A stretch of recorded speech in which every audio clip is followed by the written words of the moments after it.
মাশাআল্লাহ পিজরা সৈয়দ ইমাদউদ্দিন সহ নবাবপুর কুমিরমুড়া ভগবতীপুরের বিশিষ্ট জনেরা ভাইয়েরা আমার বক্তব্য রেখেছেন, আমার হাফেজ সাহেব সহ হাজি সাহেব সহ। আর বেশি কষ্ট দেবো না আপনাদের। নানা করে প্রায় 3.5 থেকে 4 কিলোমিটার আপনারা হেঁটে হেঁটে এই ময়দানে হাজির হয়েছেন প্রতিবাদ করে। বেশি ভূমিকা নিচ্ছি না। সর্বপ্রথম একটা কথাই বলি, আপনারাও জানেন বা আমিও জানি যে কিসের জন্য আজকে আমরা এই ময়দানে হাজির হয়েছি বা রাস্তায় নেমেছি।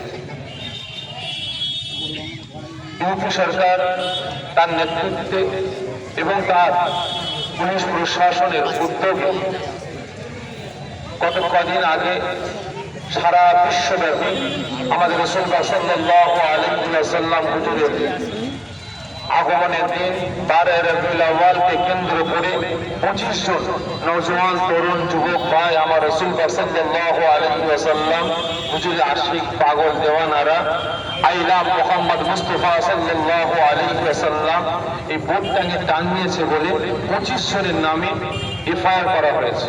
শুধু এফআইআর করে দেওয়া শান্তি পেল না, 25 জন রাসূল পাকের ভালোবাসার মানুষ আশিকগুলোকে তারা অ্যারেস্ট করে জেলে নিয়ে গিয়ে তারা নির্যাতন অত্যাচার জুলুম করেছে।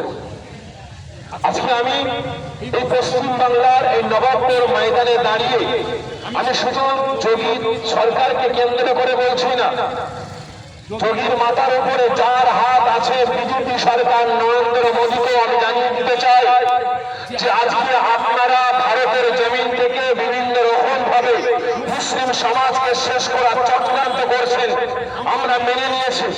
আজকে একের পর এক মসজিদগুলোকে আপনারা বেবিচারকে শহীদ করেছেন, আমরা মেনে নিয়েছি। আজকে বিজেপি সরকারকে আমরা হুঁশিয়ারি দিতে চাইছি এই নবাবপুর ময়দানে দাঁড়িয়ে যে আপনি বাবরি মসজিদ ছিনিয়ে নিয়েছেন, আমরা মুসলমান সহ্য করে নিয়েছি। জ্ঞানবাবী মসজিদ ছিনিয়ে নিয়েছেন, আমরা মুসলমান সহ্য করে নিয়েছি। আজকে ইউপি থেকে নিয়ে আপনারা আসাম থেকে নিয়ে ভারতের বিভিন্ন রাজ্যে শত শত হাজার হাজার মুসলিম মাদ্রাসাগুলোকে আপনারা বলবিচার দিয়ে করিয়ে নিয়েছেন, শহীদ করেছেন। আমরা ভারতের মুসলমান, আমরা অন্তরটাকে পাষাণ করে সহ্য করে নিয়েছি। তারপরে আপনারা আইন পাস করে, বিল পাস করে সারা ভারতের জমিন থেকে মসজিদ, মাদ্রাসা, খানকা, ওয়াকফ সম্পদগুলোকে আপনারা ছিনিয়ে নিয়েছেন। তারপরে আমরা মুসলমান, আমরা মুখ খুলে সহ্য করে নিয়েছি, কিন্তু আর সহ্য আমরা করব না।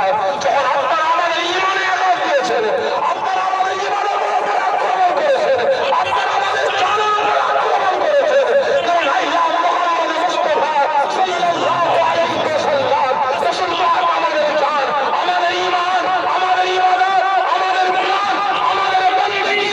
আজকে তিনার নামে তোমরা একটা ভোটকে ছিঁড়েছো, রক্ত অপমান করেছো। আজকে একটা ভোটকে কেন্দ্র করে তোমরা 25টা ভাইকে জেলে ঢুকিয়েছো। আজকে একটা নামকে কেন্দ্র করে তারা একবারে লিখেছিল বলে আজকে তোমরা তাদের জেলের ভেতরে ঢুকিয়ে নির্যাতন চালিয়েছো। আমরাও নবাবপুর কুমিরমুড়া ভগবতীপুরের মানুষ, আমরা একবার নয়, 100 বার নয়, 1000 বার নয়, 1 লাখ বার নয়, কোটি কোটি করোড় বার সারা জীবন যতদিন আল্লাহ পাক বাঁচিয়ে রাখবে আমাদের জবান দিয়ে একটাই আওয়াজ বেরোবে, আইলাম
পারবে? পারবে? পারবে না। আজকে এই বিজেপি সরকার 2014 সাল থেকে বিশেষ করে যখন গুজরাটে বিজেপি সরকার যখন এসেছিল, আপনাদের ইতিহাস মনে আছে? মনে আছে? ওই গুজরাটে আমার মা গর্ভবতী মা এই বিজেপির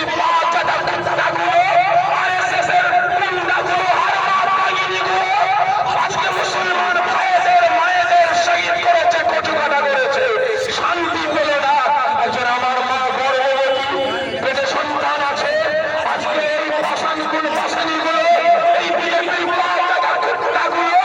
আমার মায়ের পেটে ছুরা মেরে বাচ্চাটাকে ফেলে দিয়ে তরোয়ারের মাথায় নিয়ে দেখিয়েছিল, ঠিক না বেঠে?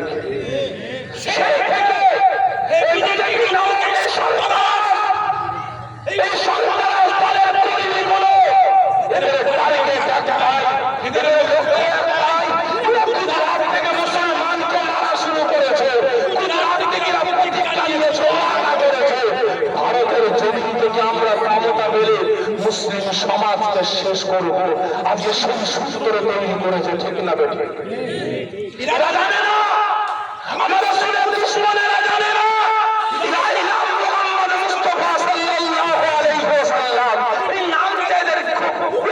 দিয়েছে, এদেরকে আঘাত করেছে, এরা থাকবে না বলে নামটাকে ছিঁড়ে ফেলে দিয়ে লাঞ্ছিত অপমানিত করেছে। বিজেপির পাঁচরা কুত্তাদেরকে আমি বলছি, বিজেপির পাঁচরা গোলামদের বলছি, যদি আইলাম মুহাম্মদ মুস্তাফাকে ফেলতে হয় তাহলে ভারতের সংবিধান ফেলে দাও। শুধু ভারত বলে নয়, তামাম পৃথিবীর জমিনে যত দেশ আছে, যত রাষ্ট্র আছে, প্রত্যেকটা দেশের সংবিধান মুহাম্মদ মুস্তাফা সাল্লাল্লাহু আলাইহি ওয়াসাল্লামের নীতি আদর্শে তৈরি হয়েছে।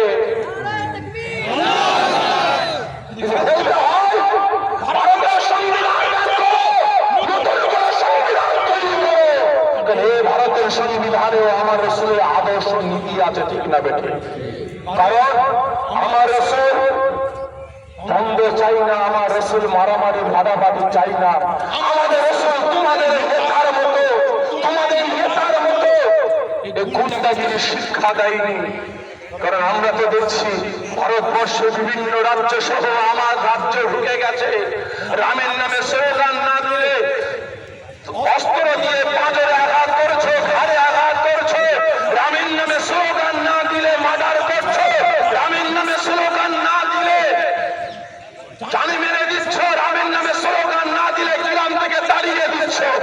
আমার রাসূলের শিক্ষা দেয়নি, আমার রাসূল শিক্ষা দিয়েছে, এই মুসলমান তোমরা নামাজ পড়ছো মসজিদে, 1 রাকাত পড়েছো, 2 রাকাত, 3 রাকাত নামাজ বাকি আছে, 2 রাকাত নামাজ পড়েছো, 1 রাকাত, 2 রাকাত নামাজ বাকি আছে, পাশে পুকুর, একজন পড়ে গেছে, বাঁচাও বাঁচাও করে চিৎকার করছে। আমার রাসূলের শিক্ষা দিয়েছে, এই নামাজি, এই মুসলমান তুমি নামাজ ছেড়ে দাও, পুকুরের পাড়ে দৌড়ে চলে যাও, যাচাই করো না কে পুকুরে পড়ে গেছে, হিন্দু, খ্রিস্টান, শিখ, পারসি, পাদ্রী, পাঞ্জাবি, কে পুকুরে পড়েছে, মুসলমান নামাজি তুমি যাচাই করো না। আমার উম্মত, আমার আল্লাহ পাকের বান্দা, ঝাঁপিয়ে পড়ো, ওই মানুষটাকে পুকুর থেকে উদ্ধার করার তোমার জন্য ফরজ। আমার রাসূল দিয়েছে। আজকে বিজেপির পাঁচটা গোলামগুলোকে আমি বলে যাচ্ছি, তোমরা মুসলমানদের শায়েস্তা করার জন্য আজকে রাস্তায় কাটা বিচারছ, মুসলমানদের শেষ করার জন্য রাস্তায় কাটা বিচারছ, কিন্তু আমার রাসূল মানবতার একটা ছেলে তাজ, মানবতার আলো, আমার রাসূল বলেছে খবরদার না, রাস্তায় কাটা তো দূরের কথা, যদি রাস্তায় একটা বড় পাথর থাকে সেই পাথরটাকে তোমরা তুলে ফেলে দাও, প্রতীকের যেন অসুবিধা না হয়। আজকে সেই রাসূলের অনুগামী আমরা, সেই রাসূলকে আমরা আমাদের জানের থেকে বেশি ভালোবাসি। তবে শুনে রাখো, রাসূলের নামে তোমরা আমাদের পেটে লাথি মারা সহ্য করে নেব, তোমরা আমাদের পেটে লাথি মারা সহ্য করে নেব। আজকে তোমরা আমরা মুসলমান, আমাদের শায়েস্তা করার জন্য এনআরসি করছো, এনপিআর করছো, এসআইআর করছো, সিএএ করছো, মুসলিম সমাজকে শেষ করার জন্য নানান রকমের আইন বিল পাস করছো। আমরা মুসলমান মেনে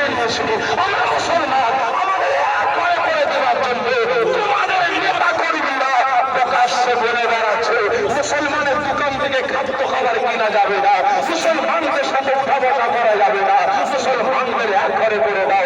বক্তব্য শোনার পরে আমরা মুসলমান আমরা সহ্য করে নিয়েছি, কিন্তু তারপরে আমরা তোমাদের সাথে আমরা উঠা বসা চলাফেরা করছি।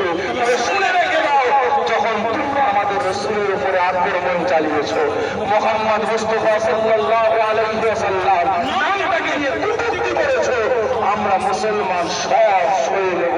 রাসূলের অপমান সহ্য করতে পারবো? সকলে মিলে বলেন পারবো? সকলকে বলছি মুসলমান এখনো সময় আছে, মজবুত হন, মজবুত হন। আর কত ঘুমিয়ে থাকবেন? আপনারা ঘুমিয়ে আছেন না জেগে আছেন? সকলে মিলে বলেন না, আজকে আমরা মুসলমান জেগে আছি না ঘুমিয়ে আছি? জেগে আছেন? না না, এখনো ঘুমাচ্ছে, এখনো ঘুমাচ্ছে। আর ঘুমাবার সময় নাই, জাগুন, বিপ্লব আমাদের ডাক্তার আরম্ভ করেছে, ইসলাম আমাদের ডাক্তার আরম্ভ করেছে। তাই প্রত্যেকের কাছে অনুরোধ করবো, ইসলামকে রক্ষার জন্য, আজ মসজিদ মাদ্রাসা ওয়াকাফ সম্পদকে রক্ষার জন্য, রাসূলুল্লাহ সাল্লাল্লাহু আলাইহি ওয়াসাল্লাম নিজের শান মান ইজ্জতকে রক্ষার জন্য, আমার আল্লাহ পাকের শান মান ইজ্জতকে রক্ষার জন্য আমাদের তৈরি হতে হবে, আমাদের জাগতে হবে, রাস্তায় নামতে হবে। তৈরি আছেন? তৈরি আছেন? ঠিক হয়েছে। আজকে নবাবপুর কলিয়াপুরা ভগবতীপুরের এই মিছিলটাই, এই সভাটাই আজকে শেষ। সকলে মিলে বলেন শেষ না, আগামীতে আরো ডাক হবে, আরো ডাক হবে, আরো আন্দোলন করতে হবে। যদি আমরা আন্দোলন না করি,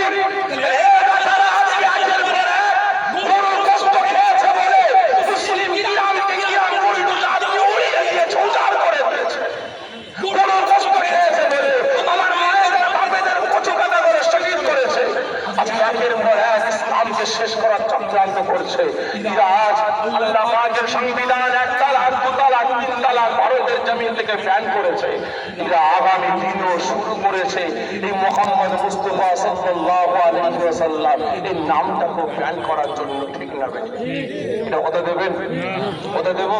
আজকে বলেন তবে এই নামটা আমরা মিটাতে দেব, দেব। সকলকে বলছি ইনশাআল্লাহ তৈরি হন।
সকলের কাছে অনুরোধ করবো, শক্ত হন। আগামী দিন ইনশাআল্লাহ কাজ আসছে, তৈরি হয় সেই কাজে যাবার জন্য। তবে বিদায় নেওয়ার আগে একটা কথা বলি, যখন ওয়াকাফ সম্পদ আমরা মুসলমান আমাদের সম্পত্তি থেকে যখন ছিনিয়ে নিয়েছিল, সে সময় সারা বাংলায় মুসলমান আমরা তৈরি হয়েছিলাম কিসের জন্য? ঈদের ময়দানে যাবার জন্য। ঠিক না বেঠিক? আমাদের একটা টার্গেট ছিল, ঈদের ময়দানে যদি আমরা মুসলমান এক হই, কেউ ফুরফুরাতের তকলিফকে জামাত ইসলাম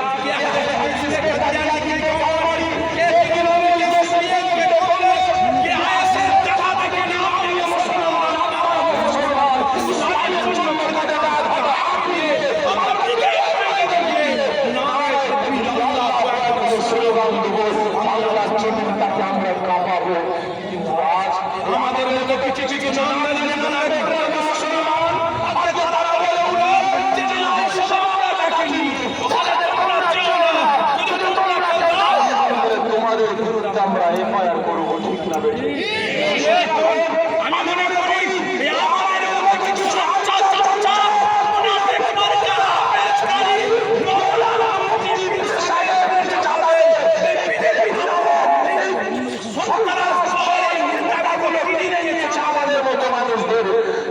করে সমাজে ছড়িয়ে দিয়েছে মুসলমানদের এক কাঠটায় আনা যাবে না, এক প্ল্যাটফর্মে দাঁড় করানো যাবে না। সেজন্যই তো তারা নানান ধরনের কথাবার্তা বলছে। আগামী দিন যখন ডাক আসবে, কে ফুরফুরা, কে তহিদ, কে জামাত ইসলাম, কে আহলে হাদিস, কে কাদিয়ান, কে আনারসি, কে কামাল, কে বেরেলি, কে তৃণমূল, কে সিপিএম, কে কংগ্রেস, কে আসেন, কে নিউ, দেখার দরকার নাই। আমরা মুসলমান, আপনারা মুসলমান। ইসলামের জন্য, রাসূলের শান আর ইসলামের জন্য আমরা সকলে সেখানে ঝাঁপিয়ে পড়বো। রাজি আছেন? ইনশাআল্লাহ, ইনশাআল্লাহ। সকলে তৈরি হন। এই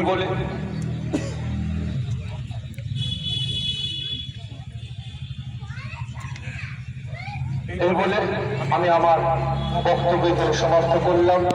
ওমা আলাইনা ইল্লাল বালাগ। আসসালামু আলাইকুম। সকলে বিসমিল্লাহ শরীফের সঙ্গে 3 বার সূরা ফাতিহা শরীফ, 11 বার পরিস্থিতি তেলাওয়াত করে ইসালে সওয়াব সবাই করা